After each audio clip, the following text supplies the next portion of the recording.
All right, this is a set of old paint. And if you look at the bottom of this picture, I don't know what's inside these jugs, and you probably don't either. But you might have something like this in your garage. And maybe your parents did, or maybe your grandparents did. I know that as long as I've been alive, either my parents or my grandparents have had a stash like this.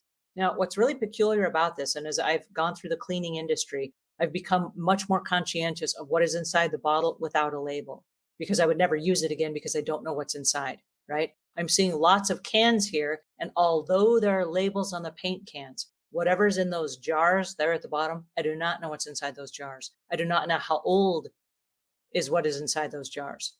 And so if you know what's in there today and you say, oh, well, I will remember. Are you going to remember 2 years from now? Are you going to remember 5 years from now? If you come back in 7 years from now and you keep seeing this every time you go outside to your garage, are you going to remember in 7 or 10 years what's inside that jug? Chances are you won't. You will forget.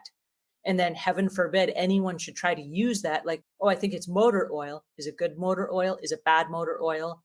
And then what? Somebody puts it inside your lawnmower, blows your engine. We don't know what's inside there anymore. And so there's a shelf life for chemicals. And if we have them, and this is weird, but if they're exposed to sunlight, if they're exposed to heat, if they're exposed to freezing temperatures, it can change the stability of the product, right? So do you have a stash like this in your house? And if you do, you might have hoarding tendencies because the reality is, are you ever going to open those paint cans and go back and paint your house again? Especially if it's an interior paint. You don't want whatever's out there that's been exposed now in the heat and the temperatures and the cold to then what, you're going to mix it up again and you're going to have dry, crusty stuff on the side of the inside of the paint can that's going to get mixed up in the paint. Now you're going to paint your walls with it and it's going to have little globs of stuff. I promise I know this story. I've seen it happen too many times. You're going to get some fresh paint if you're going to do a fresh paint job, right? You're not going to ever use any of that stuff again. So this stuff, this whole entire section of stuff that we're looking at right now cannot be saved and it cannot be thrown in the trash. This has to be taken to a landfill where they have specific groups. And like the landfill that is near where I live, there are specific groups of people that are trained to take chemicals. Like these are combustible chemicals that can't just be poured in the ground. They have to be dealt with separately. And so there's a whole team of people that is trained for that.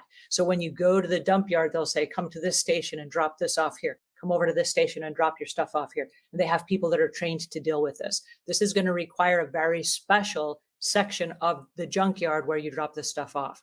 And I will share this with you. We've seen this a lot of times in our move in, move out cleans. You can't take this with you. There's not a moving company on the planet that will take any of this stuff on a move. They're not going to put it on the back of the truck. They are not going to take it with them. So wherever you're going, you're not taking this with you. So if it's old gas, whether it's motor oil, whether it's paint, whether it's cleaning supplies, whether it's pesticides, they're not taking it with them. So just heads up so that you know.